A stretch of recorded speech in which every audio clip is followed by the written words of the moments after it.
Bom, hoje nós estamos, no mês de novembro, é mês de Black Friday e nessa etapa do final de ano, com aqueles preparativos para o Natal, o comércio fica aquecido e as compras acabam se tornando frequentes na vida das pessoas. Mas até que ponto essa alta taxa de consumismo é saudável? A psicóloga Rejane Ferreira vai discutir esse assunto com a gente aqui em casa. Oi, Rejane, bom dia, seja muito bem-vinda. Bom dia, Vanessa, muito obrigada mais uma vez por me receber. Que alegria receber você. Vamos sentar, porque hoje tem muito papo pra gente bater. Oba, então vamos lá. E falar de uma coisa que é tão corriqueira, né? E a minha maior preocupação, Rejane, se a gente não tem dinheiro, como que a gente faz tantos planos e às vezes nem planeja, né? Só vai lá, passa o cartão e compra. Como que é que acontece esse processo do consumismo, né? Na vida e na mente das pessoas? Então vamos lá, a gente tem que ter essa noção até histórica, né, Vanessa, que esse consumir faz parte da vida, não tem jeito. Mas esse consumismo excessivo, ele começou ali no século XVIII, com a própria Revolução Industrial. Então a produção em massa, né, foi começando a impulsionar as pessoas para consumir mais, porque o acesso aos produtos era cada vez maior. Teve um lado muito bom, obviamente, de tudo isso. Fez a humanidade poder conviver com uma maior qualidade de vida, conforto e tudo mais. Facilidades, isso é bom. Por outro lado, aí a gente começou a sair do que era essencial, benéfico e foi lá para uma outra ponta, que é a ponta do excesso. Existe uma diferença entre consumo e consumismo. Consumismo, e esse tão desenfreado, é algo muito corriqueiro e tem pesquisas mostrando que nós, brasileiros, 5%, depende da pesquisa, mas em média 5% dos brasileiros chegam àquele ápice de um consumismo patológico mesmo, de perder todo esse controle e acabando deixando-se afetar ali por um excesso importante e que vai trazer consequências muito penosas para aquela pessoa e para a família dela. O consumismo, ele começa no ambiente em que a pessoa vive, por uma questão familiar, porque eu vejo que pessoas que elas já se acostumaram a dever. Ela, não, eu vou ali, passo o cartão de crédito, mas eu quero tanto aquele bem que eu não me importo de que maneira eu vou pagar. Ai, olha, você colocou um ponto muito bacana, que é essa questão cultural. E cada cultura tem as suas nuances, sem dúvida. Então, todo o planeta Terra hoje tem consumido muito mais por conta desse acesso, né, viável que está no planeta inteiro. Mas nós temos algumas culturas que têm um predomínio de projeção muito mais a curto prazo. Então, são culturas que acabam se deixando levar por um consumismo imediato, ao invés de ter uma dimensão mais a longo prazo. E, nesse quesito, o brasileiro é danado. Ele não junta dinheiro, ele não tem o longo prazo, sempre é o prazo curto. E aí tem vários fatores que podem contribuir para isso. Um dos fatores é um fator meio macrosocial. Algumas pessoas desacreditam que elas vão realmente conseguir alcançar um outro patamar, né, econômico na vida. Então ela fala, olha, me habituei a dever, não me sinto constrangido por isso, eu tenho tão pouco, eu vou continuar tendo pouco daqui 10, 20 anos. Então eu vou levando a vida nesse jeito com uma baixa habilidade de programação, de planejamento financeiro. Então tem essa questão macro, mas tem também as questões mais individuais. Então aí a gente está falando mesmo da compulsão pela compra, de pessoas que não conseguem segurar a onda daquele desejo imediato, cai na tentação, vai lá e consome mais do que deveria. E essa época do ano é aquela época que tentação, gente, não falta. Porque a gente vê aí, ó, quem acompanha as redes sociais tem sempre, né, uma promoção, uma propaganda, às vezes nem tá em promoção, mas ali a propaganda é tanta, né, aquele anúncio é tão chamativo com as pessoas, Como que é esse marketing, assim, consegue atrair as pessoas? E não duvidemos do marketing mesmo. Não mesmo. Porque ele sabe como é que funciona a mente humana e tenta agregar um prazer a outro, né? Então, eu anuncio um produto num ambiente agradável, com pessoas felizes. Então, a gente vai despertando no outro aquela sensação fantasiosa de que a partir do momento que eu tenha tido aquele consumo específico, eu me transformo numa pessoa mais realizada, mais feliz, mais atraente para o mundo. Então, isso é muito, a gente fala assim, é uma questão muito dopaminérgica. Cada vez mais as pessoas que trabalham com marketing entendem de neurociência e vão sabendo como é que elas podem fazer esse jogo de sedução para que o consumidor caia ali mesmo. E aí é onde a gente tem que ter essa sabedoria mesmo, essa compreensão, essa clareza de que é um comportamento muito corriqueiro de se manipular.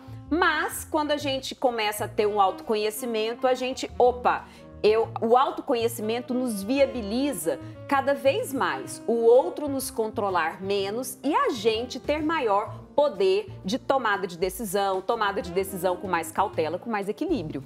Rejane, era justamente isso que eu queria tocar no assunto, porque assim, às vezes a gente apresenta só a tentação.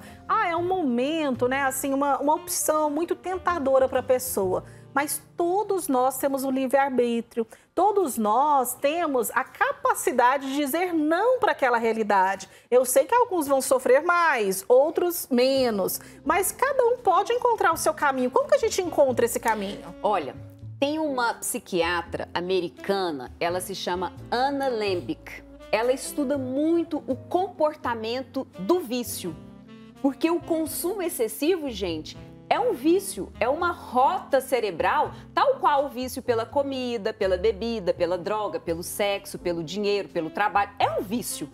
E ela traz alguns pontos que eu acho que são bem joia da gente dimensionar. São 3 pontos de autocomprometimento. Então, o primeiro é o autocomprometimento físico, que é a gente, de verdade, geograficamente, tentar se afastar daquelas janelas de oportunidade de um consumo excessivo. Uhum. Então, rever, né, os lugares que se frequenta, onde é que a gente vai, tentar realmente, se eu sou aquela pessoa que cai, assim, é difícil para mim a questão de um sapato, por exemplo, então evitar entrar em loja de sapato. Então, o autocomprometimento físico.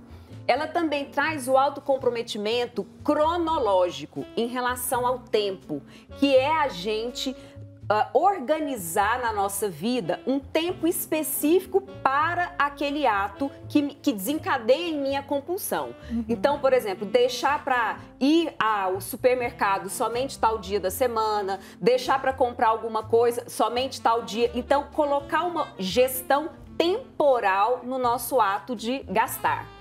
E o terceiro autocomprometimento é o categórico, que é a gente tentar evitar contextos que nos induzem, que são gatilhos para a gente consumir mais. Hoje em dia, celular, por exemplo. Eu ia falar isso. Que a gente tem ali tanto anúncio, né? Uhum. E, de novo, o celular, ele tem uma inteligência artificial, ele tem, né, aqueles algoritmos lá, que só da gente conversar ou buscar alguma informação, ele já entende que a gente tem aquela tendência a consumir tal coisa. Então, sim, ele mesmo vai ter uma facilidade, uma tendência para divulgar para a gente mensagens que remetem àquilo que a gente estava pesquisando. Então, a gente ter essa autoobservação e pensar, poxa, ao invés do consumismo me controlar, eu posso tentar ver aí possibilidades de eu me organizar mais e ter uma autonomia, que é poder de decisão em cima do consumo. Nossa, é importantíssimo, porque como você falou, hoje digitalmente a gente é muito influenciado. Por exemplo, se você está passando ali pelo Instagram, você vê um anúncio, né, que sempre tem anúncios. Por exemplo, você é mãe, vê roupa de criança, vai te mostrar várias lojas com roupas de criança, fazendo com que você entre nisso e vai alimentando. Quanto mais a gente vê, a gente vai alimentando aquele desejo dentro da gente, não é? Por isso que a gente fala que, geralmente, pessoal, o vício, ele tem muito a ver com um neurotransmissor chamado dopamina. A dopamina é um neurotransmissor que quer sempre mais. Então, num primeiro momento, ela provoca aquela busca por aquele objeto que, teoricamente, que aí é uma coisa que nós vamos falar daqui a pouco, vai suprir alguma carência, alguma questão emocional. E depois que a gente tem o objeto, gente, às vezes segundos depois, minutos depois, aquilo ali já perdeu o efeito. Então ela fala, então eu quero de novo, eu quero uma outra coisa.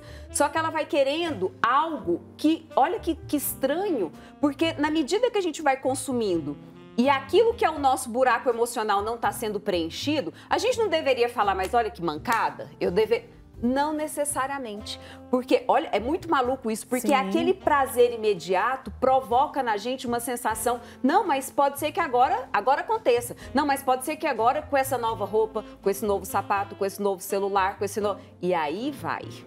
Então, a gente está vivendo um contexto muito favorável a esse consumismo extremo. E eu vou dizer mais.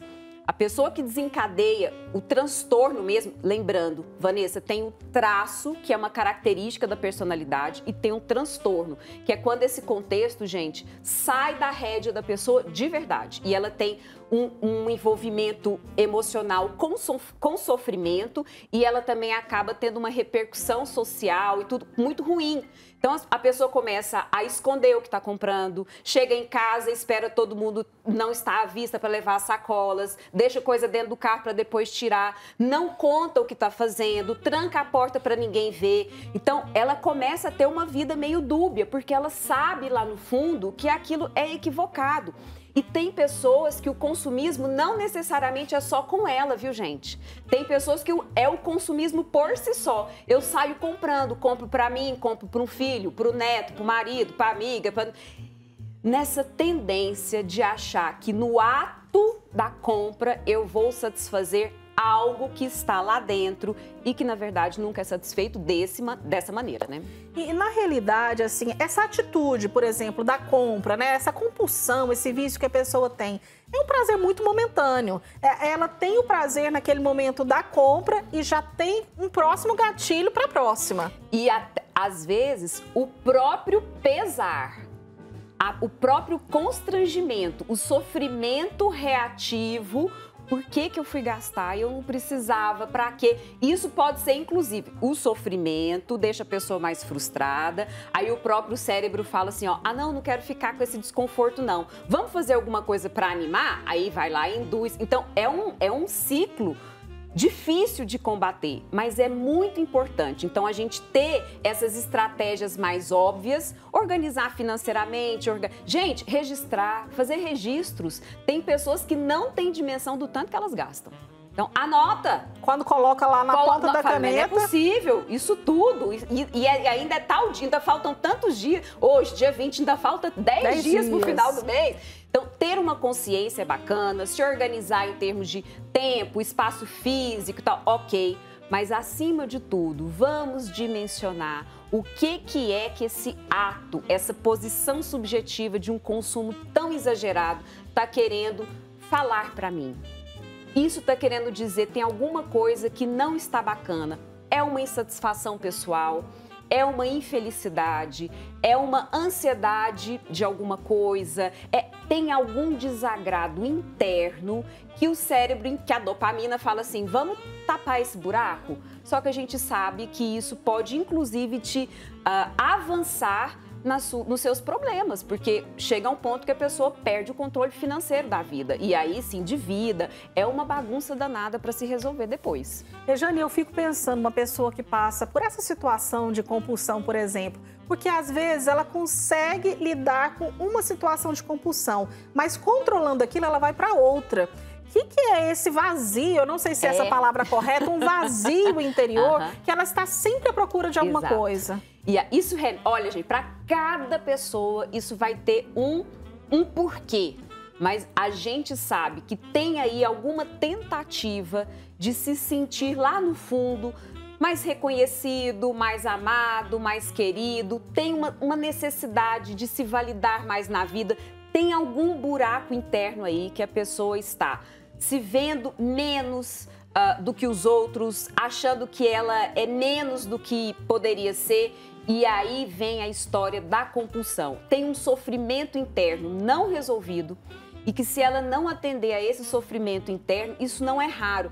Esse comentário que você fez agora, eu vou dar um outro exemplo concreto, que isso é muito pesquisado. Por exemplo, pessoas que fazem ali uma cirurgia de redução de estômago, por exemplo, tinha compulsão alimentar, fisicamente não tem como ela ingerir a mesma quantidade, mas se a compulsão não for trabalhada, ela leva para outro ato essa ânsia de algo externo vir me satisfazer. E aí pode ser álcool, droga, cigarro, compras. Então, mais uma vez, não tem como a gente escapar. Mas na hora que a gente descobre o tanto que é bom essa autopercepção, gente, o tanto Ser que livre. não é exata.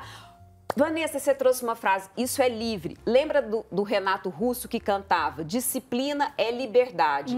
Eu falo, mas como assim disciplina é liberdade? Não, é porque essa disciplina interna te dá a liberdade de ser com essência e não de ser escravo de um consumo que te escraviza, de um álcool que te escraviza, de uma comida que te escraviza. Então, ter esse autoconhecimento para você pensar, puxa vida, eu conseguindo me alinhar melhor aqui dentro, criando essa autodisciplina em mim, eu tenho liberdade na vida e não ser ali escrava ou alvo fácil desse marketing desenfreado, desse consumismo desenfreado. E qual que é a dica que você deixa para as pessoas que estão nos acompanhando agora, Rejane, e que tem dificuldade com esse consumo? Tem muita gente que eu garanto, viu? Já estava ali com a listinha de coisas para comprar na Black Friday, já estava de olho em uma coisa, e às vezes a gente vai olhar, o preço nem diminuiu. A gente só é enganado pela propaganda excessiva, né? Qual que é a dica que você deixa para a pessoa iniciar esse caminho? Eu acho que o primeiro passo é ela realmente dimensionar se aquilo que ela está querendo consumir, vamos pegar especificamente essa semana, né? É algo que faz sentido, se é realmente para este momento, ou se ela não está entrando ali na onda.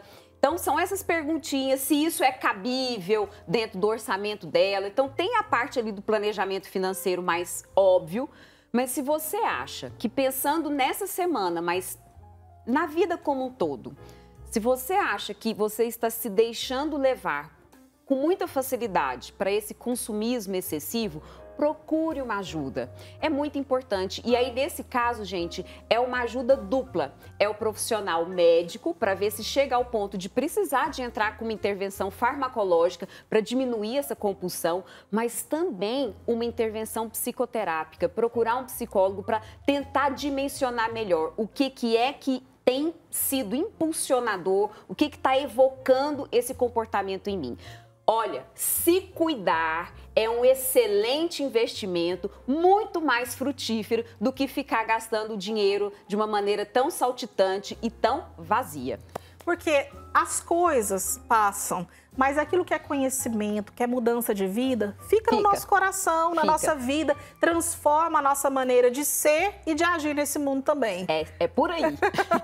Então, ó, você que está nos acompanhando, se cuide, tenha essa atitude positiva em relação às compras. Vamos ficar de olho, hein? Não vamos só pelo impulso, não. Vamos olhar para dentro de nós mesmos. Obrigada, viu, Rejane? Eu que te agradeço. Obrigada. Boa semana. Para você também.